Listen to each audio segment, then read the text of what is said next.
श्री गणेशाय नमः। ओम नमो भगवते वासुदेवाय। पुरुषोत्तम मास अधिक मास महात्म्य 11वां अध्याय। नारद जी कहने लगे, हे मुने, सब मुनियों से भी महाकठिन ऐसा कौन सा तप उस कुमारी ने किया, सो हमसे कहिए। श्री नारायण कहने लगे, वह बाला सनातन शिव का अत्यंत उग्र तप करने लगी, जिनके सर्पों के आभूषण, नंदी भृंगी से सेवित 24 तत्वों और तीनों गुणों से स्तुति किए गए महा 8 सिद्धियों और प्रकृति जटा मुकुट से शोभित भाल में अर्धचंद्र ऐसा शिव को उद्देश्य करके वह बाला ग्रीष्म ऋतु के सूर्य में पंचाग्नि में स्थित होकर दुष्कर तप करने लगी।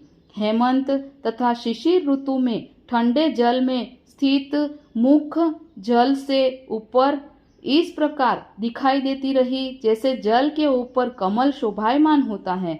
उसका ऐसा उग्र तप देखकर इंद्र महाचिंता को प्राप्त हो गया। हे अर्जुन, सब देवताओं और ऋषियों को सराहने योग्य ऐसे उग्र तप में प्रवृत्त हुई ऋषि कन्या को 9000 वर्ष बीत गए।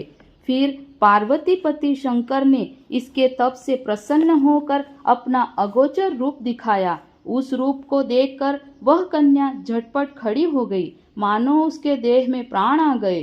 तब से उसका शरीर तो दुर्बल हो ही गया था, मानो हृष्ट पुष्ट हो गया। उस बाला ने नम होकर श्री शंकर को नमस्कार किया और विश्व वंदित श्री शिव का मानसोपचार से पूजन किया और उनकी स्तुति करने लगी। हे राजन, उस मेधावी ऋषि की तपस्विनी कन्या श्री शंकर भगवान की स्तुति करके शांत हुई। तब महाउग्र तप करके उसका किया हुआ स्तोत्र सुनकर प्रसन्न मुख वाले श्री सदाशिव बोले, हे तपस्विनी, तेरा कल्याण हो, मनवांछित वर मांग। महा आनंद में मग्न कुमारी ऐसा कहकर प्रसन्न हुए शिव जी से यह वचन बोली, हे दीनानाथ, यदि आप मुझ पर प्रसन्न हो तो मुझको पति दीजिए। ऐसा ही वह 5 बार कहकर शांत हो गई। तब शिव जी मुनि कन्या को कहने लगे कि हे बाला, तूने जो अपने मुख से कहा है वैसा ही होगा।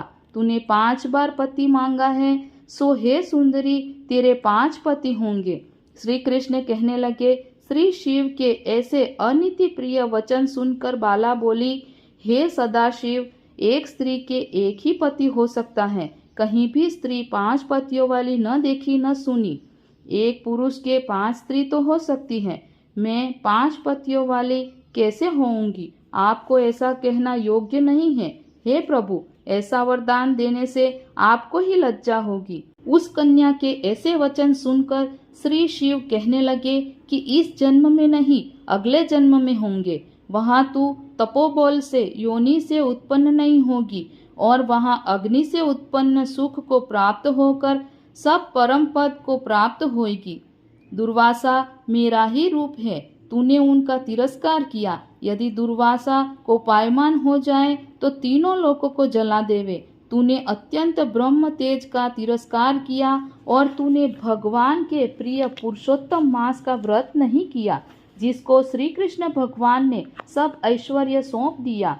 हे बाले, मैं ब्रह्मादिक देवता और नारदादिक तपस्वी जिन भगवान जी की आज्ञा नहीं टाल सकते, तूने उनको नहीं पूजा और अनादर किया, इसीलिए तेरे 5 पति होंगे। हे बाले, जो पुरुषोत्तम मास की निंदा करता है वह घोर नरक में जाता है। उसके विपरीत कभी भलाई नहीं हो सकती। जो पुरुषोत्तम के भक्त हैं वह पुत्र, पौत्र और धन से युक्त हैं।